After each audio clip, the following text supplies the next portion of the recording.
KILR Killer Game.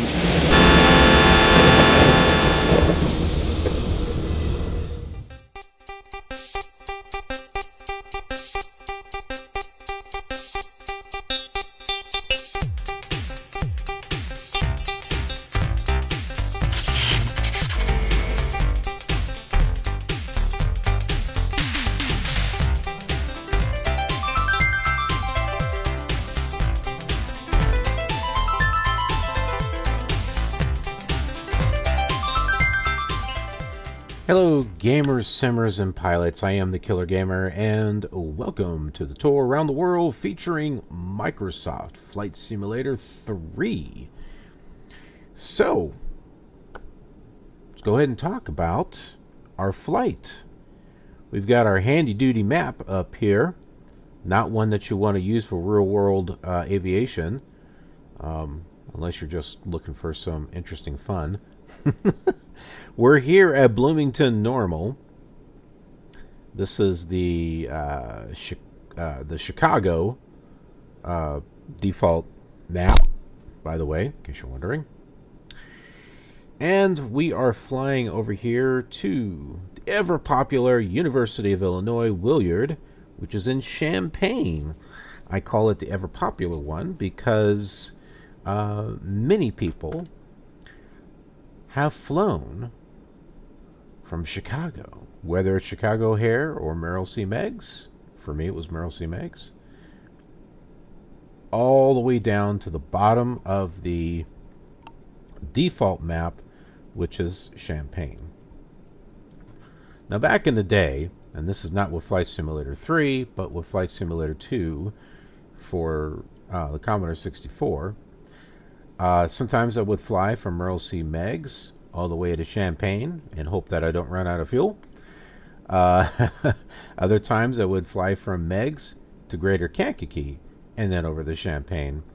And then there were times where I would fly from Meigs to O'Hare and down, all the way, south. And then I would turn around and come right back up. Stop at Greater Kankakee, make a stop here at Chicago Midway, go back to Merrill C. Meigs. It was fun. It was good times, and I don't know, maybe I should just do a separate series just on that, just to relive some old memories and maybe hit a few fields that I'm not doing on this world tour. Some of those cities that I've landed at is, Gibson and Paxton, Frasca Field, going all the way over to Vermilion. I think once I wanted to try the NDB at Dwight, and I flew there. I think I've touched upon almost all of the airports here. I don't know if I ever landed at Frankfurt or Howell, but the majority of the other ones I've flown. At least from what I remember, it was a long time ago. So, as far as flying the University of Illinois, all we would need to do is just tune in the VOR and head in that direction, and we'll be all set. And we can go ahead and tune in ATIS 124.85 just to get some communications. And I don't know, whatever runway they tell us to land at. Well, there is an ILS. I keep thinking, let's just do something different. But no, let's use the ILS. And the ILS is runway 31. And the frequency is 109.1. And what's nice with Flight Simulator 3 is you can switch the DME from Nav1 to Nav2, which was something you couldn't do in Flight Simulator 2. But runway 31, we have to go around University of Illinois and go this way. Go that way. So, like I said, we'll we'll tune this in, go around it, and then land. And now that we know where we're flying, let's go ahead and get our radio set up. So Champaign 110.00. There we go, 40.8 miles. Now for nav2, let's go ahead and set that for Bloomington-Normal. Or maybe I should do Gibson. No, let's do Bloomington-Normal. 108.2.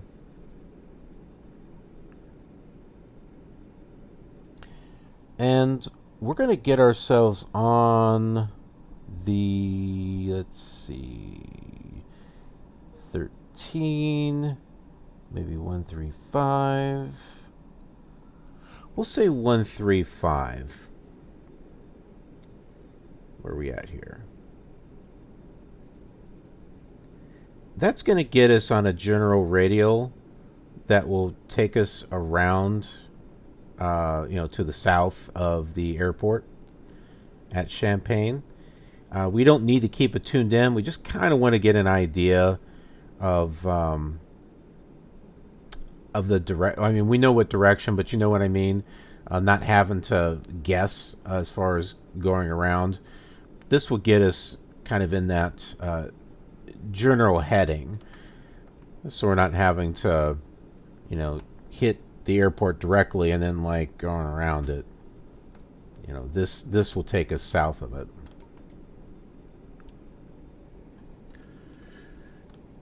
Man, you gotta love how this gyro compass just kind of, it's like way off. I mean, my goodness, that thing really takes off like nothing else. Let's see. DME is 40.8. Let's set our autopilot on here. I think it's this one. Nope. That turns it on. Here it is, autopilot set. We got it set for 3503. I changed that to 3100.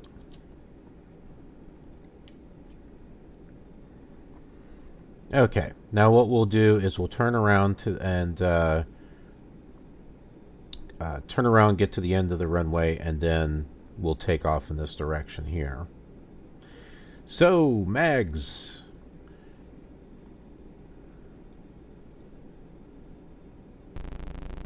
There we go. We are on. And we are getting ready to go here. So we'll go ahead and turn around here.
I think that's the end up there. Oh, no. Okay, that's the cross runway. Which actually, now that I think about it, let's go to the end of this runway instead.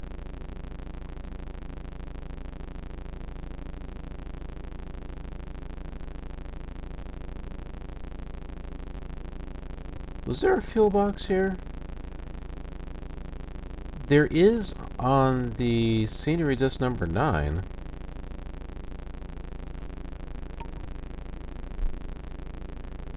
which I'm pretty sure will convert its way to Flight Simulator 3, since there is a way to convert it to a compatible scenery file for Flight Simulator 3.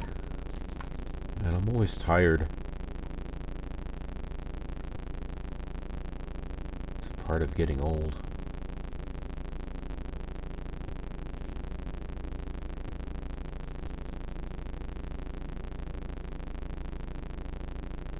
I intend to fly this whole world while I am still alive.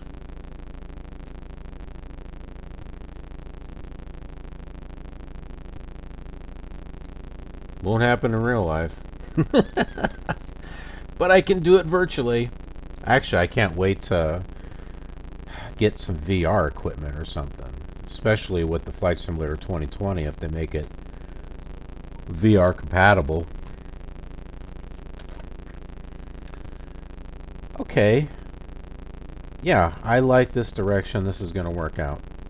So, let's get going.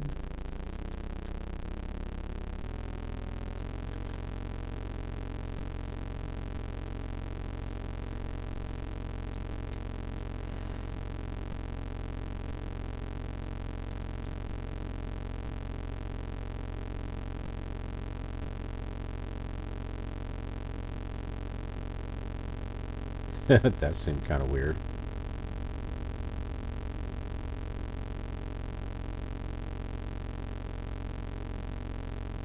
We're airborne.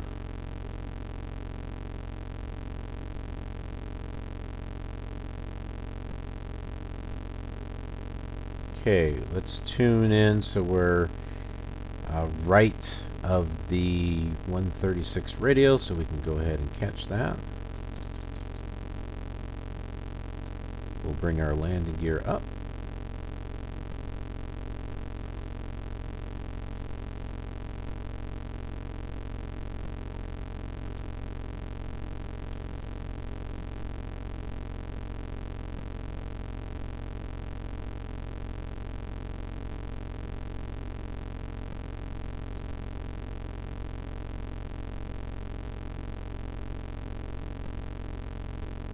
We're already at 2,000 feet. 3,000 is low, I know, but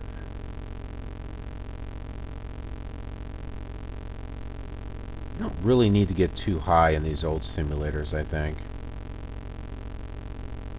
It's not like you have major mountains or something that you have to... Alright, autopilot is on. Bring down the throttle.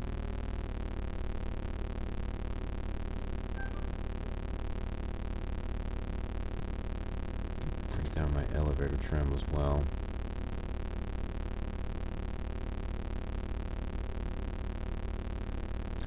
Looks like OBS number 2 is moving.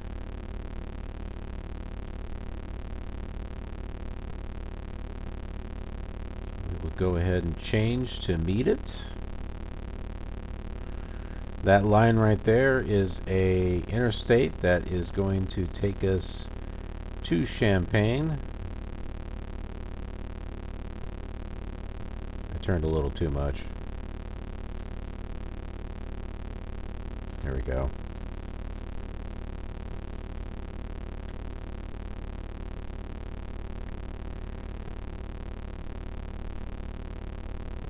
Let's get on that course. Then we can start changing our radios around.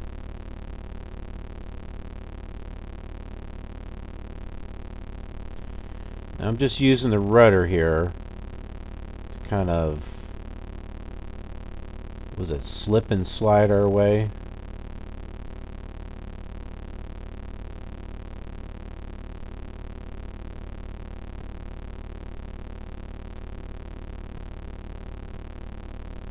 Slip sliding away.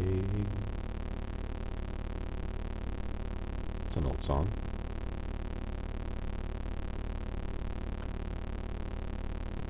That was Paul Simon.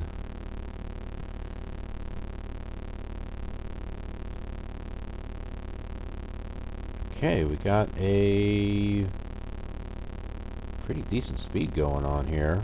110 knots about.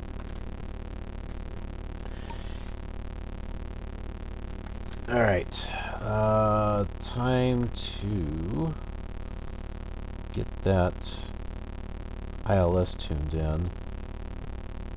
109.1. And it's actually runway 32. That is something that I discovered on Flight Simulator 2. It's not, even though it says 31 on the map, it's actually 32.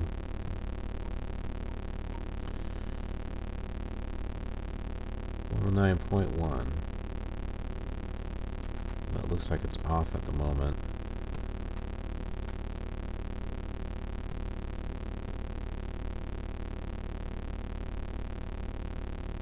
Yeah, we're not close enough yet.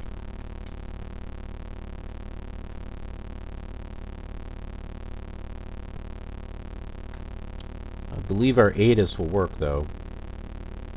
It's going to tell us runway 4, and I'm not really going to care. But it does say ILS runway in use, so, you know, there you go. 124.85. Okay, we're almost there. Champaign-Willard Airport, information Alpha.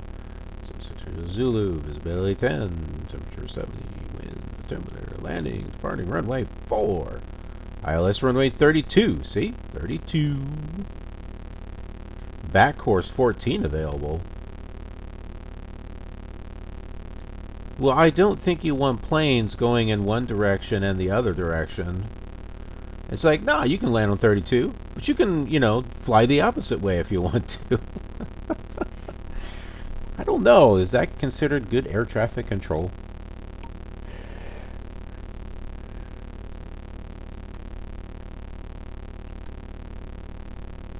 I would think not. Okay, we're gonna change OBS 1 to 109.1. Oh, look at that. It's already on. Well, that works. It wasn't before. Oh, maybe it was. I thought it said off.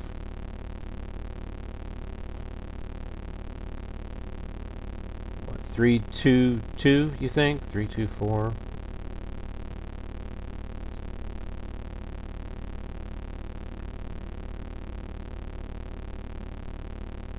That should do it. Well, we're all set. Oh my goodness.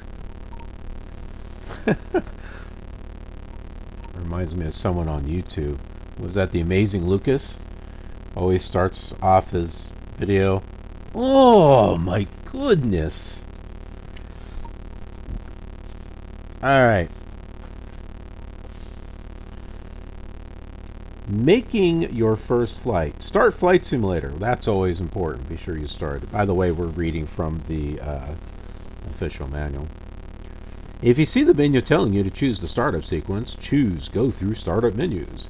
When the startup menus appear, choose the display device and monitor type that closely match your system. Choose regular flight mode, blah, blah, blah. Do you want to use the mouse? Blah, blah, blah, blah. Press scroll lock key, then the left arrow key to look out the left side of the window. Okay, well, we'll hit scroll lock and then the 4 key, and we're looking out the left. Notice the wing at the top of the 3-dimensional display? Now press scroll lock, then press the down arrow key on the keypad. Well, you could do that with the 3 also, but scroll lock down. That's reverse. But you can do scroll lock and then 2, and that also works. Press the down arrow key 4 times in rapid succession, no more than 1/2 second between key presses. This raises the elevator a bit. No, I'm not going to do that.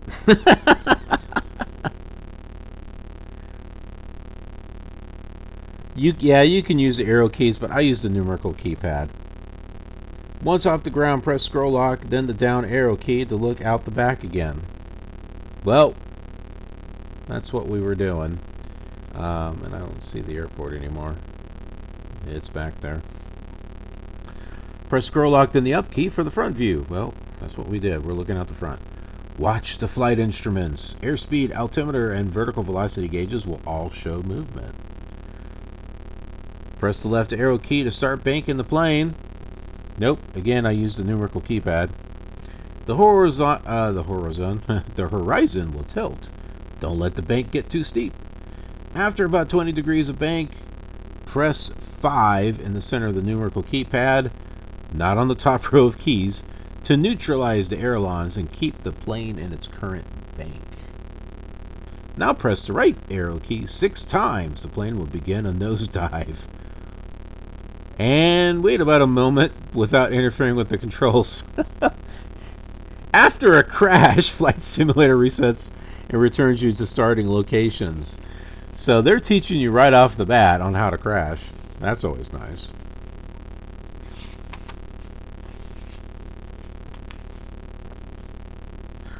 So we are in the next chapter.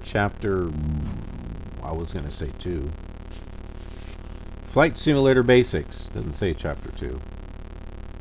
Oh, this is just a new section. And then there's a chapter 1 and 2. This section covers the basics that you should learn before flying Flight Simulator. Read the following chapters to learn about aircraft controls, instruments, and flight systems. Chapter 1 is Basic Window Display and Flight Instruments. Describes what you see on the display screen.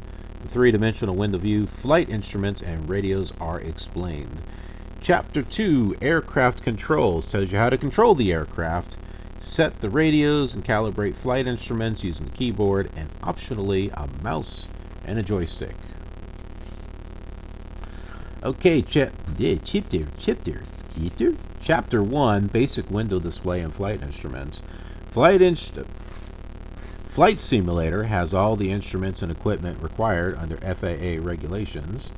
Part 91.33, in case you want to look it up, for day and night visual flight rules, VFR, and day and night instrument flight rules, IFR, under non-icing conditions. Well, what about icing conditions? I don't think it'll cover that. Flight Simulator follows a window philosophy that places three-dimensional views, the control panel, and command menus, and their own areas on the display screen. This section describes the instruments, radios, and 3D and other windows so that you will recognize them when they appear. I don't recognize anything on this screen. I don't know what the controls are. I don't know what the window is. I'm just lost. Oh, look, we're only 20 miles away. Basic window display. Figure 1.1 shows Flight Simulator's basic window display. This is the most basic display configuration using a color graphics adapter on an IBM PC. Different display systems, EGA, Hercules, Personal System /2, yield similar displays with higher resolutions and more colors. I think I have DOSBox set for EGA. I'll have to check that. Alright, so let's go over what we see here. So up here on the top is the menu bar. This here is the view mode indicator, which you can actually shrink this to a smaller window if you want. It's also the three-dimensional window. And we got your airspeed indicator, your attitude indicator or artificial horizon, your altimeter, which is in feet, your turn coordinator, your heading indicator or directional gyro. I just call it a gyro compass. This is your vertical speed or rate of climb indicator, your magnetic compass right here, omni bearing indicator OB1 or OBI1 with the glide scope. I can't speak. Glide slope. This is omni bearing indicator nav 2. You got your clock. Your outer, middle, inner lights are right here. And you got your fuel tanks left and right. oil temperature, oil pressure, and your tachometer. Where is that? Oh, here it is, RPMs. And there's our airport. Radios, nav 1 and 2. Distance measuring equipment. Automatic directional finder, right here. COM radio. Transponder, to be implemented on a future date. It doesn't actually do anything in this version. And then you got your aileron position indicator, which is this over here. Your elevator position right here. Your rudder position indicator, which is down here. Throttle here. Elevator trim right here. Your carburetor heat right here. And you got your landing gear next to it. Flaps, magnetos, lights, your strobes indicator, which I've not been able to see strobe lights on this thing either. They are on Flight Simulator 4 though. Zoom indicator, zoom, and the autopilot status indicator right over here. And then the heads-up display axis indicator. It just points in this area, so not sure exactly what that means. Stall in general. Oh, maybe that's if you're in slew. I don't know. Stall in general warning indicator is over. It's like right here when it shows up. And brakes applied and status indicator is over on this side over here. Okay. So the next part's going to be screen colors, screen color schemes and patterns. It's a big book. It's a big book of stuff. And we got plenty of flights ahead of us, so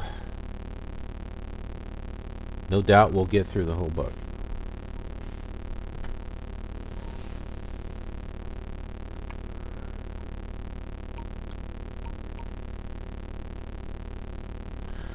Okay, well now that we know the runway's over there, or the airport I should say, this gives ourselves a little bit of turn in this direction.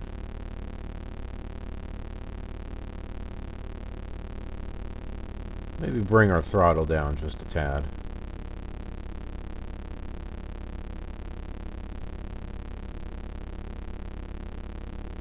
So when you turn, do you turn with your ailerons and your rudder? I know you're supposed to, but I'm just saying, do you?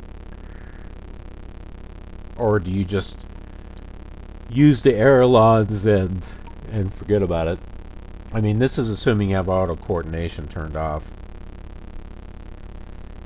I like having auto coordination turned off so that way I can use the rudder individually for like some fine-tuned movements left or right, so I'm not banking one direction or another, which doesn't seem to work as well on the modern simulators. On the modern simulators I'll just bank left or right, but I'm using a control, not the keyboard on those.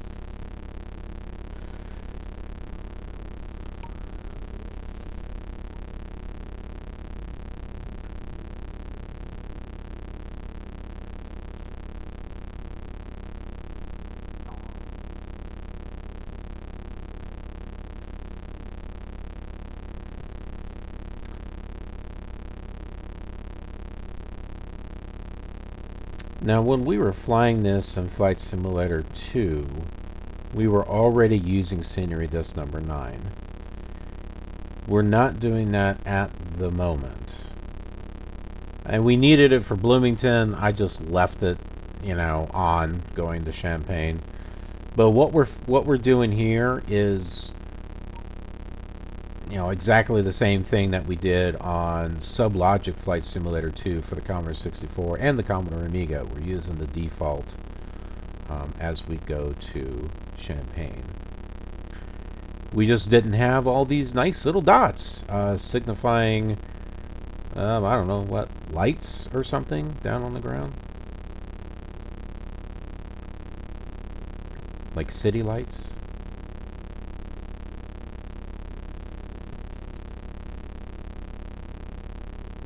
There's our airport. And yes, there's 2 buildings over here. We learned that those 2 buildings are from the University of Illinois. One of them's a dome. Forgot the name of it. We'll go over that on the next flight because we're going to fly over Champaign. Yep, those same 2 buildings are sitting over there. Nothing more, nothing less. There's also a blue building over at Champaign, which is called Avistar, if I remember correctly. The writing was there on the Amiga version, but in the Commodore 64 and Microsoft Flight Simulator 2, it's just a blue building. There's no writing on it.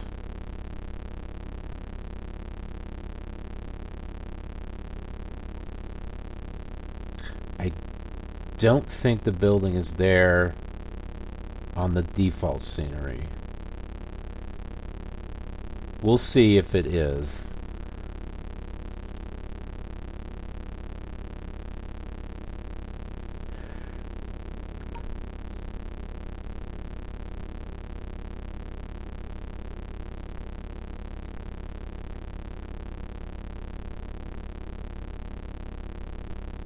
Oh my, we're only 6 miles away.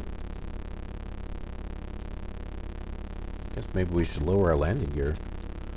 Lower the landing gear! Yay! Lower some flaps! Yay! Turn off the autopilot! Whee!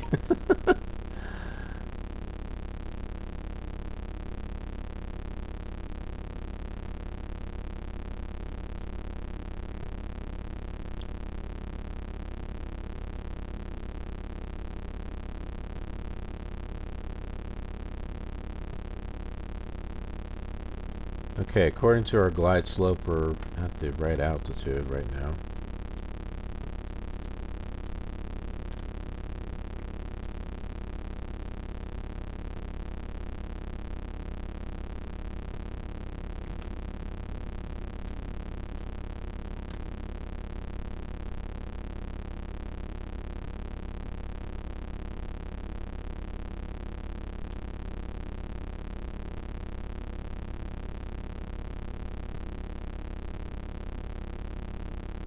We're doing good on fuel, but I think we can top our tanks off there at Champaign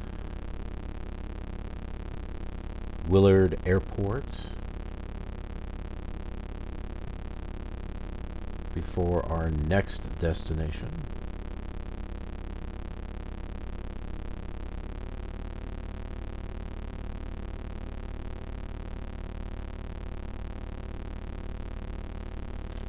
Just waiting for this. I keep calling it OBS. OBS is what I used to record with. OBI, Omni Bearing Indicator. I wonder if anyone's caught that on my flights for me saying OBS. Nope, it's OBI.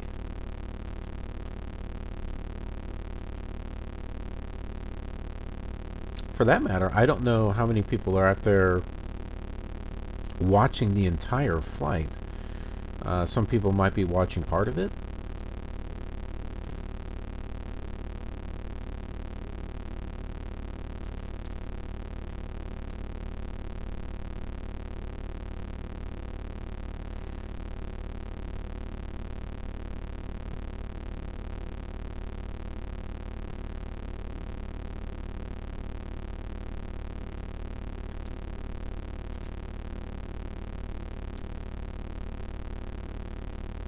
Adding power here. I don't want to get too low.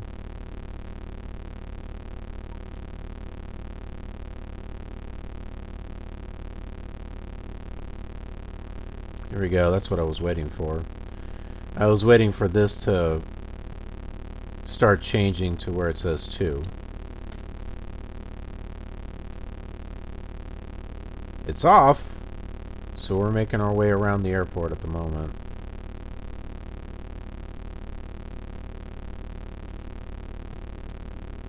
Oops. Well, that was not the right key. There we go.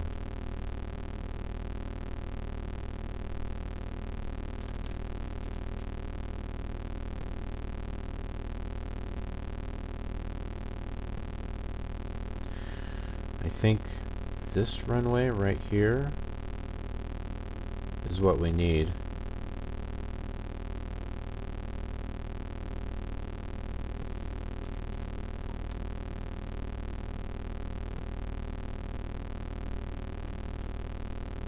We'll give ourselves a little bit of a turn to the right.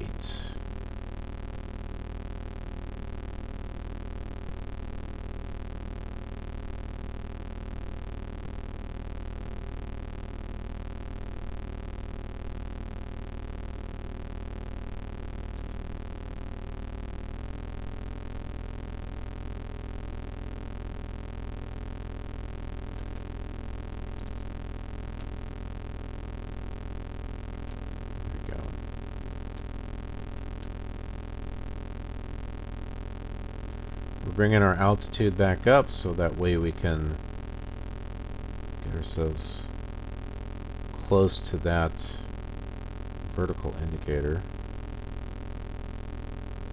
VSI, vertical slope indicator, is that what it's called? If not, that's a good guess.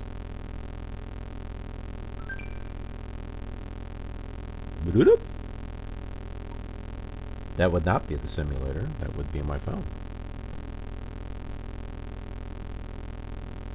Trying to give me an important message of some sort.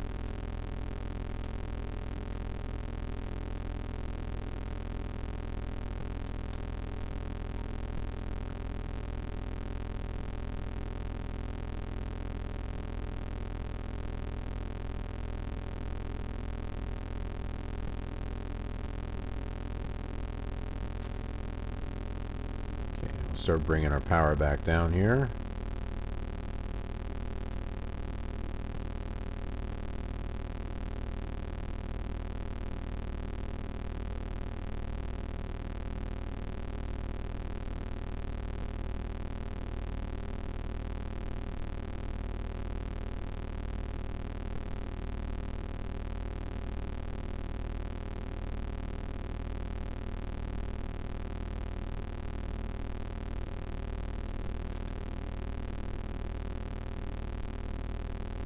Okay, that wasn't the runway we wanted. This one right here is the one we want.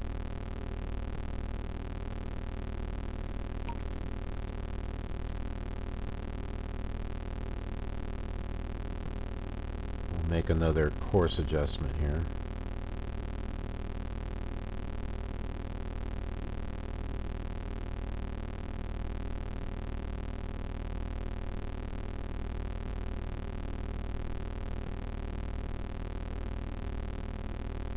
Not only am I checking the OBI for our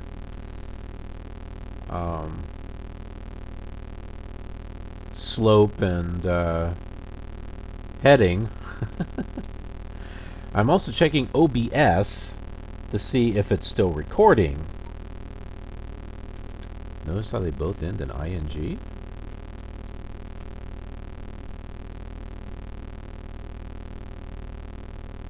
Make our way around here.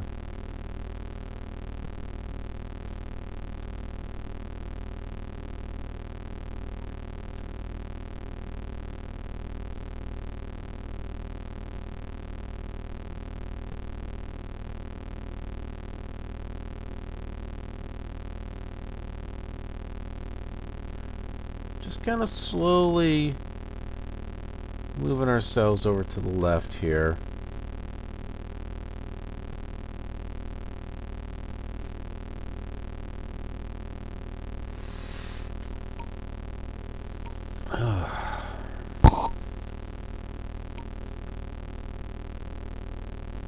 there's not going to be too many opportunities to use the ILS, so I figure let's use it.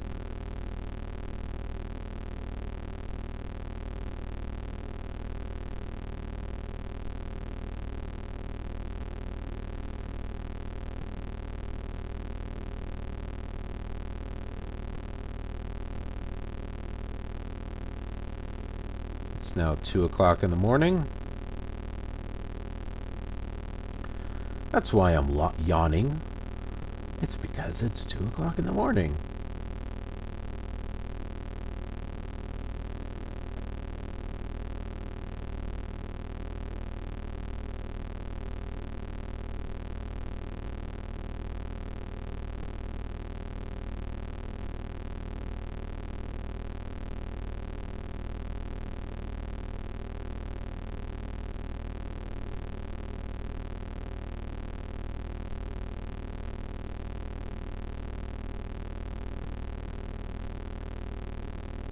Moving right along. We're getting closer.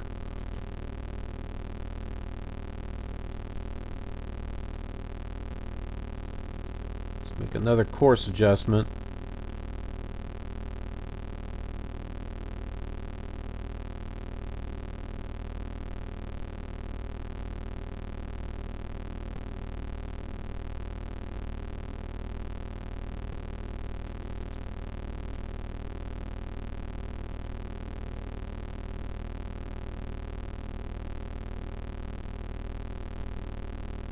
We'll do some more here.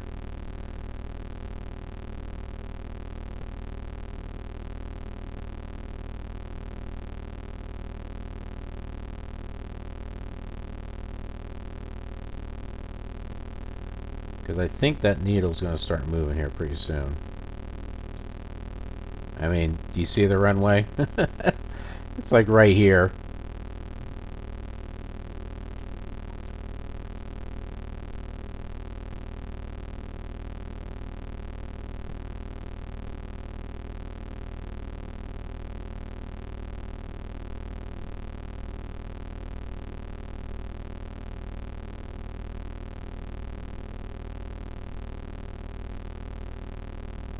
See, it hasn't started moving yet, but we're making a nice, gentle turn to the left.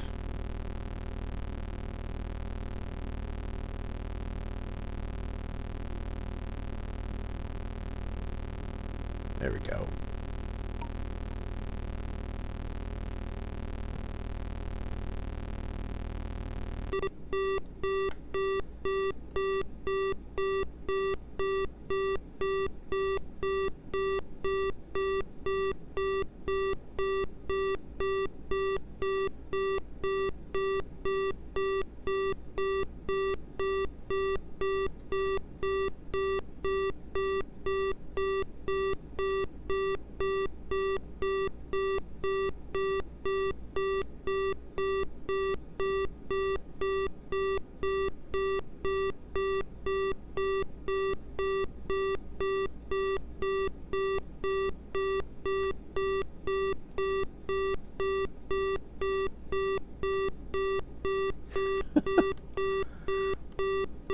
Count aloud. There it goes. Okay, let's bring down some more flaps here.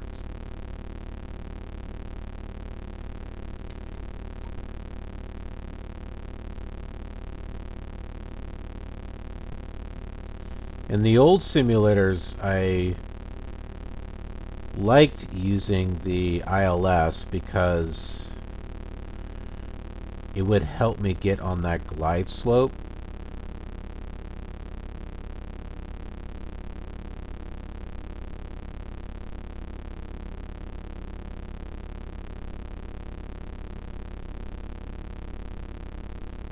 Oh, what? So is this like runway 31 on this one, actually? And not runway 32? Well, no, it said that on the ATIS. We saw that. Yeah, here I am at a heading of 314.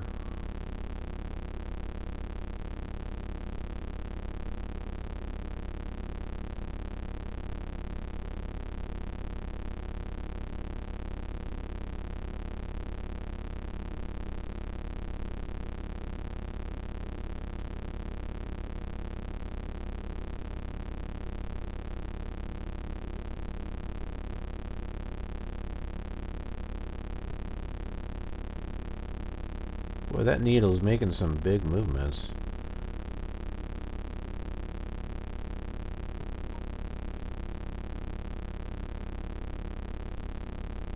Apparently we're too high.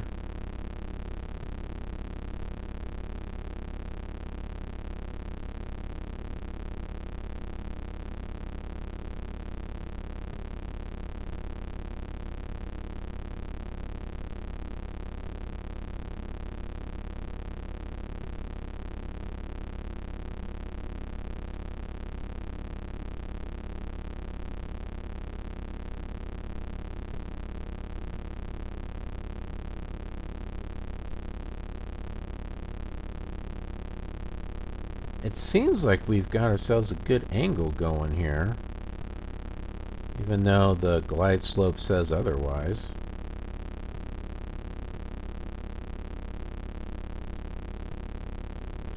Okay, this is where I start using the rudder.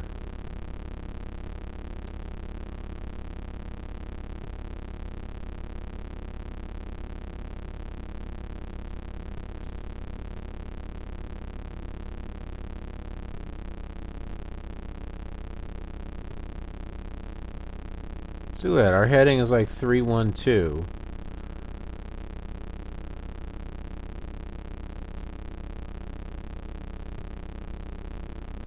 I don't consider that runway 32 if it's like that.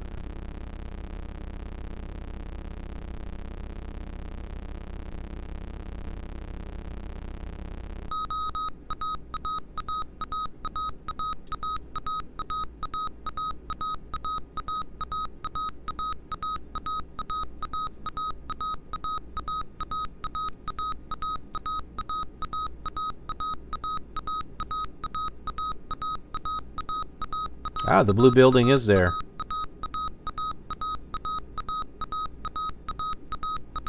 That does say runway 32. Power down. Do our flare. Flare, flare, flare, flare, flare. Power down some more. Flare, flare, flare. Yay! Oh, there is writing on there. Yay! Okay, let's brake. We'll get turned off on this taxiway right here.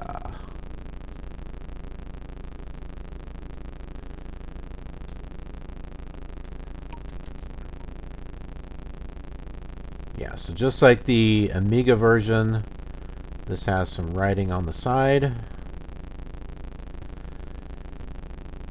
And from what I can tell, this building no longer exists, although there is a bluish building in this area.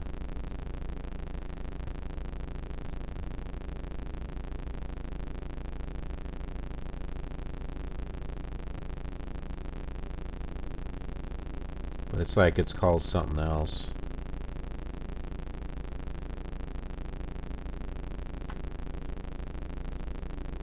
Take a look at it at the side star there. So Avastar, Air Center.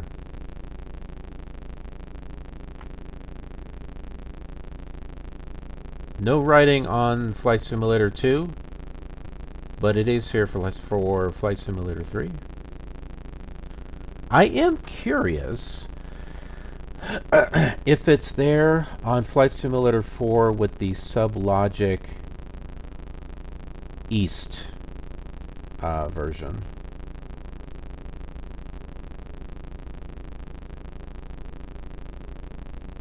I'll put that up on the screen.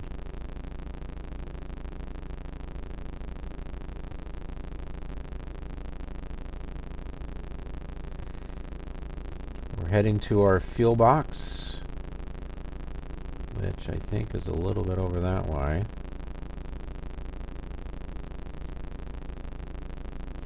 We'll get our flaps up.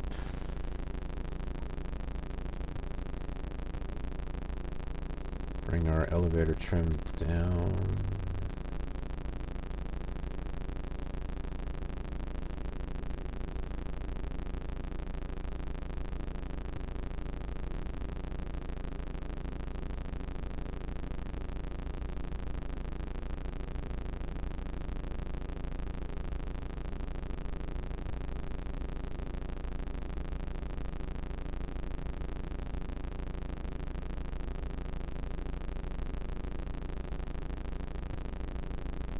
And here we are, coming in for our fuel.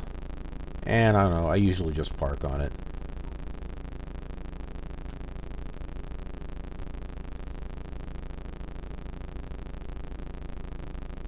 I pretend the F says P for parking. Could say F for you. Park right here.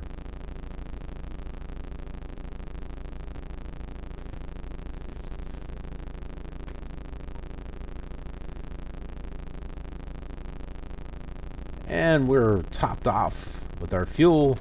If there was anything damaged, it's fixed. Reliability is 100, so I don't have to worry about that.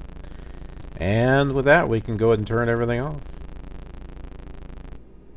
There we go. So here we are at Champaign, University of Illinois.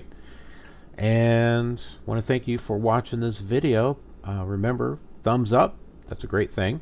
Subscribing, that's even better. And ringing the notification bell, that's a good thing for you, because that'll let you know when another video gets uploaded to this channel. Do all kinds of flight simulator videos.